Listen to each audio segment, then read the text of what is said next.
Hey guys, Shawn Ziem, the Connection Machine, aka the Insurance Doctor, and the host for the Webtalk Legends Podcast. This is a fun time for me because my guests come on, they share their stories, they talk about things that have happened in their past, trials and tribulations, things that has worked for them, that didn't work, the failures they might have had, and then you can learn and pick up some tips and tricks and strategies to utilize. And the only thing we want you to do is, and I always say this, I want you to implement.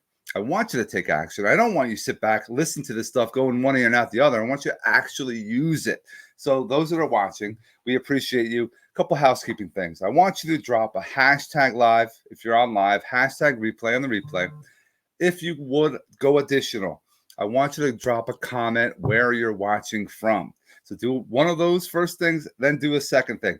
Those overachievers, we love you. We want you to engage. We want you to drop favorite emojis. Thumbs up, the pound, thumbs down. If you don't, you disagree with what we're talking about, fire, what have you, throughout the conversation helps the algorithm on YouTube. And at the end, don't forget, look at the description, see the guest information, reach out to them, connect with them. If you don't connect with them, something's wrong with you. Drop a like, drop those comments, and share this everywhere you can so we can help as many people as possible. Let me bring on my next guest. We pop this in here. What's up, Jamie? What's up, man? How you doing, Shawn? Great to see you again. Great to see you. I appreciate you taking some time out of your day to drop some value. That's what we, love to do. And it's on a, we're being, and this is for full disclosure to those that are out there. This is fully unscripted, right? Yes. I didn't tell you. You didn't know what we're going to talk about, right? Still don't. That's the beauty of it, because you don't know, or people get nervous when you become a robot if you know what's going to happen. So before we get into it, who are you, James, and what do you do?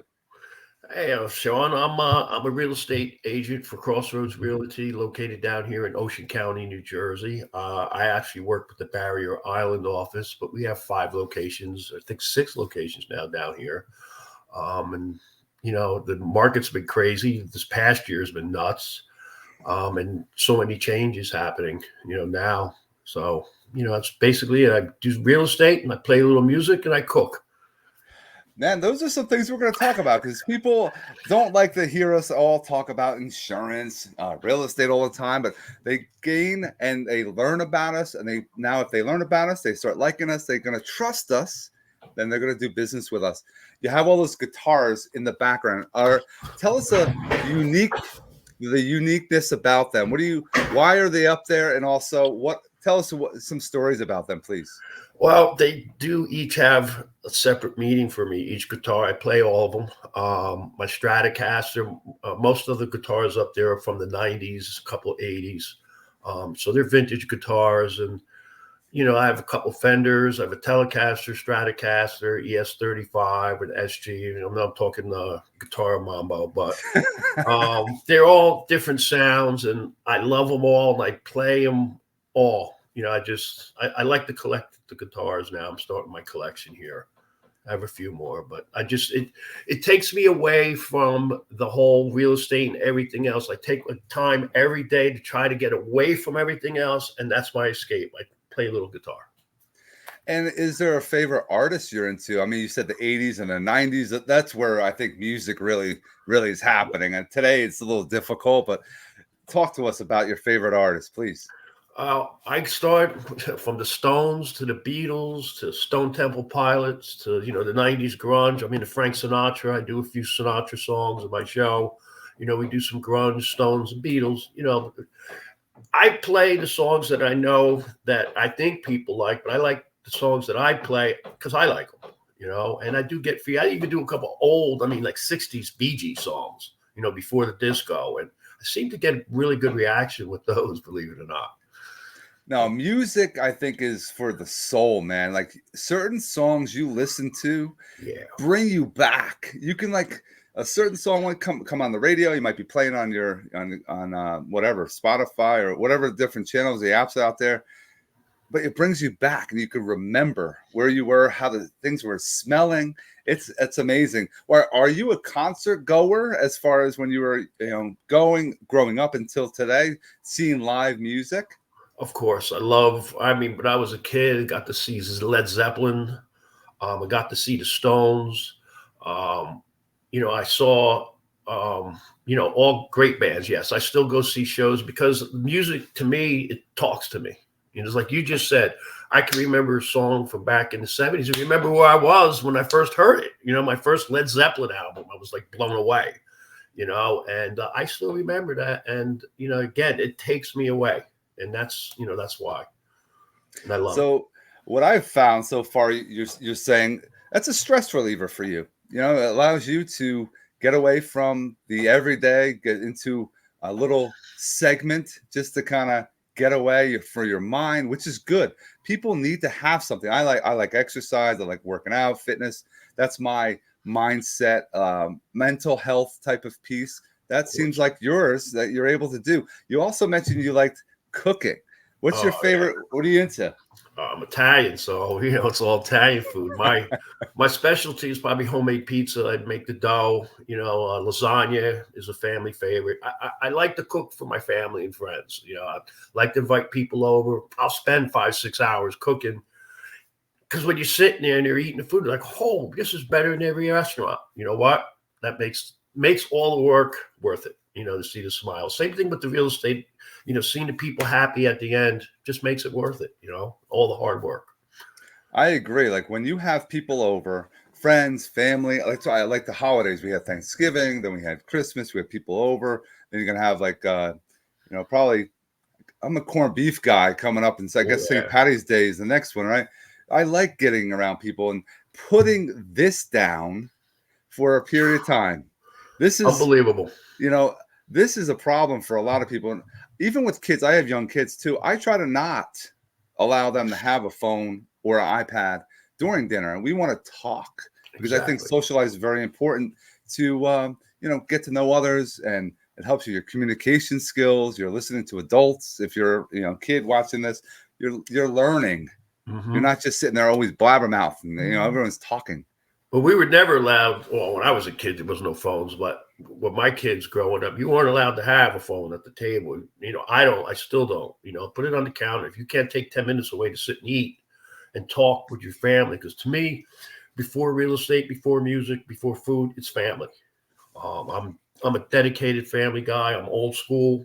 I just had my grandson here last night. It was a great night. I'm still reeling from it. It's the best. You have young kids now. Enjoy that because it's gonna go like that, and that's the most important thing to me is family. You said that how fast things go. I saw something on TikTok about anytime your kid is really annoying you, they're not listening to you, they're just doing things that are against the norm of what we want them to do. They say, stop, pause for a second, put yourself as an 80-year-old version of yourself and think about I wish, when they say, I wish I can have my kids back to when it's so true. If you could really put that back, because now the time does fly. Like I have a 17-year-old, I have a 17, I have a 5, 3, and 1. And I remember when my 17 was 1 and now she's 17. Yeah. It's like, damn, what's the transition as far as being a dad to a grandpa? Do they call you anything special? I'm Pop. That's what I have one grandson. He's 3.5 and little Luca. And to me, the grandparent thing is better than the kids thing because you get to spoil him because you're the grandfather and grandmother. When he comes over here, he's allowed to eat candy. He's allowed to run around. Then you give him back and say, okay, here you go. We had a great time. But I do cherish the time that I get to spend with him.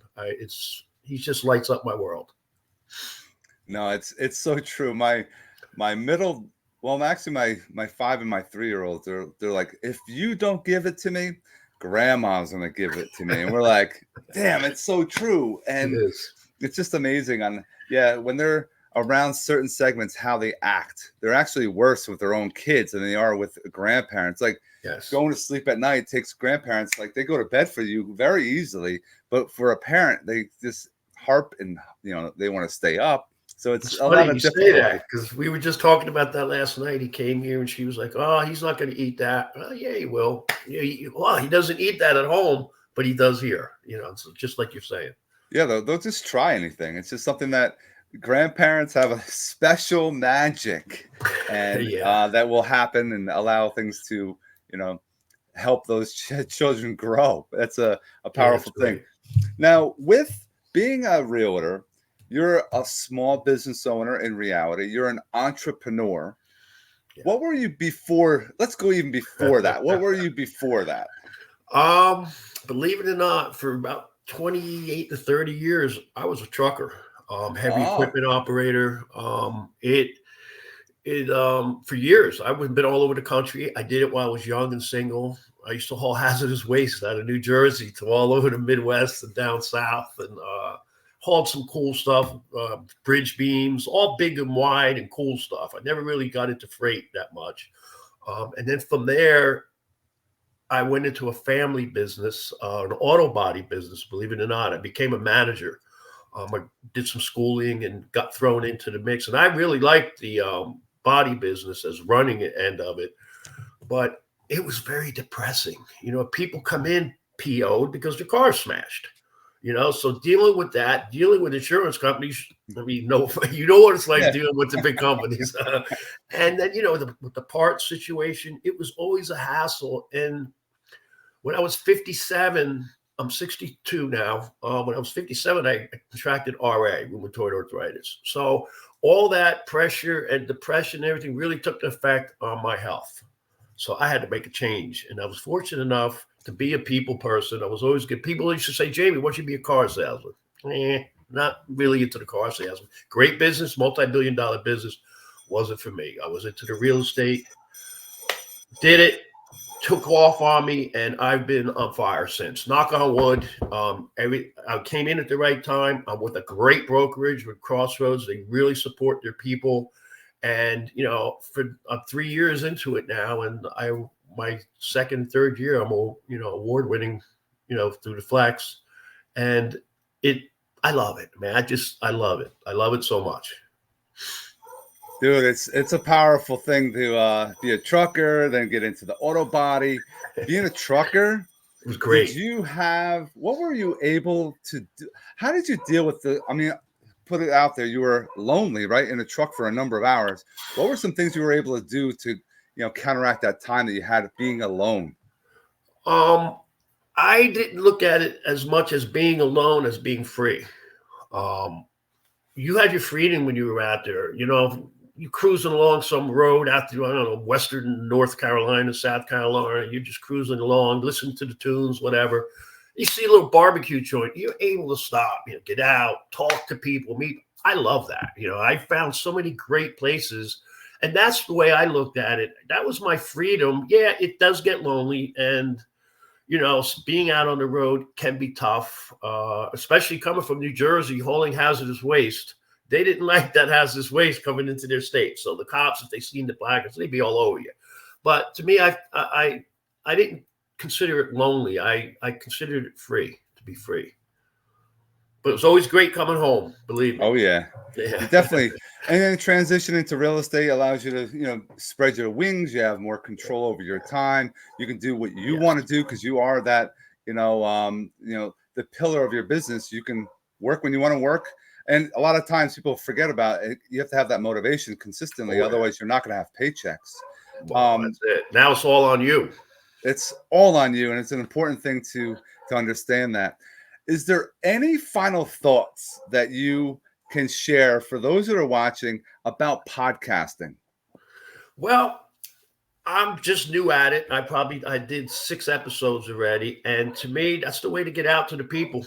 I mean, I'm getting great response from it. I'm not only like you. I'm not only doing real estate. I'm bringing music into it. I'm going to have a cook on there. I'm actually going to have two political people come in, different sides of the.